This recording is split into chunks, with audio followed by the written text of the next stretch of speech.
Miss Hamilton here, and this is your lesson 17 review for your practice problems. All right. So your first question does ask you to find the volume of that cube. So the volume, remember, is the measure of the space inside the cube, and it's measured in cubic units. So we can write cubic centimeters, cubic feet, cubic centimeters cubed with the little 3, feet cubed with the little 3, etc. Okay, so it's basically how many cubes fit inside the shape. So for finding the volume of any rectangular prism, such as this one right here, you're just going to simply do length times width times height. So 2 times 2 times 2. What is that? All right, so that's how you would do question 1. So question 2a asks you to determine if it's a perfect square. So we have our work that we did in period 2 and periods 1 and 3. I don't think we did these on grid paper, but we did start going through and finding what were perfect squares. These are the numbers of squares that can be arranged to make like a bigger square. So like 9, we did 9, we put 9 squares into a square. 16, 49 going on. So this is our how we figure out if it's a perfect square. So you need to go ahead and look at these numbers. Now I just gave you a hint on A because 16 is right here. I can get 16 by making a square that is 4 down and 4 across. So 4 rows of 4. 4 times 4 is 16. Check the other numbers, see which ones you can make squares out of. The second part of this question is asking, well, how do you know? Okay, write a sentence explaining your reasoning. Basically, perfect squares can be found by multiplying a whole number by itself. So you could do any whole number. 3 times 3 is 9. 9 is highlighted here because 9 is the perfect square. 4 times 4 is 16. 16 is in bold again because 16 is what we would call the perfect square. 25 is a perfect square. 36 is a perfect square, because we can get it by 6 by 6. So these numbers in bold would be those perfect squares. We can find a perfect square by multiplying a whole number by itself. All right. So then 3 is a little bit different. So now we go 3-dimensional. So we have our cube that we had in class, and it was 3 down, 3 across, and 3 back, right? So my cube, we're looking at perfect cubes now.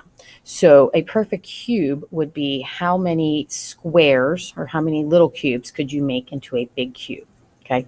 So your job here is to decide if you can make these into a perfect cube.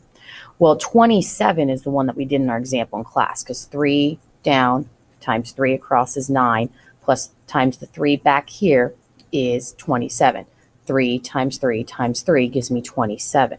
So you want to look at it. If we had a cube of 1, is this a perfect cube? Well, what's our volume? 1 times 1 times 1, right? 1 times 1 times 1 is 1, so 1 would be a perfect cube. If I had 3, could I make a cube? If I had 8, could I make a cube? So you want to try to figure out, I would play with the small numbers, okay? 1 times 1 times 1 is 1, so 1 is a perfect cube. I can't put 3 together, so 3 is not. Letter E, 27 is, because we did that one in class. And then what a perfect cube is basically, this is question 3b. A perfect cube is found by multiplying whole numbers by themselves 3 times. So there's your example. 2 times 2 times 2 is 8. So 8 is a perfect cube. 3 times 3 times 3 is 27. So 27, these answers, these products in bold are your perfect cubes. 4 times 4 times 4 is 64. And then your last question is looking at a square.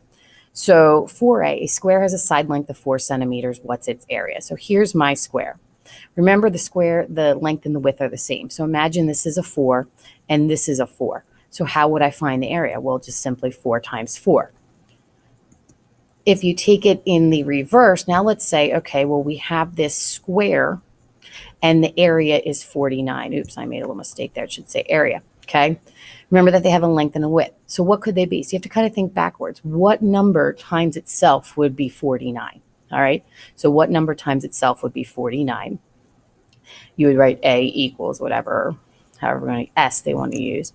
And then let's think about this cube. So this is the same cube that we've been working a lot of times. So the cube, what makes it a cube, remember, is that the length, the width, and the height are all the same. So how many would fit in here? So the question is then asking, okay, well, it has a edge length of 3. What's its volume? Remember, volume is length times width times height. So 3 times 3 times 3. We want to make sure, and I forgot to say this back on the area one, that we write our units. So we're talking about inches here. Whenever we're talking about a cube, it's always going to be a little 3. It's cubes. On the area one, you would put the little 2 for squares. All right. So to summarize it all up, first off, when we multiply two of the same number, like 10 times 10, okay, we call it squaring the number. Squaring's here in blue. We write it as 10 with the little 2. That 2 is an exponent. We would read it as 10 squared. The little 2 means 10 times 10. All right. So then when we multiply 3 of the same number together, 10 times 10 times 10, oopsie, I forgot a 10 here. We are cubing the number. Okay, so pretend there's a little 10 here. 10 times 10 times 10. Okay, here I get 1,000. We would write it as 10 cubed. This little exponent here, this 3, we read it as 10 cubed. That means 10 times 10 times 10.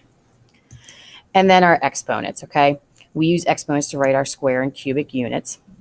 So for example, an exponent down here, 3 squared is equal to 3 times 3, which is equal to 9. So we would say 3 squared is 9. And then the last one, 4 with the little 3 is 4 cubed. That means 4 times 4 times 4, which equals 64. It's not 4 times 3, which is 12. It's 4 times 4, which is 16. 16 times 4 gives me 64. So we're multiplying 3, of the same number. All right, so good luck on your homework, and we will see you Monday. Enjoy your weekend.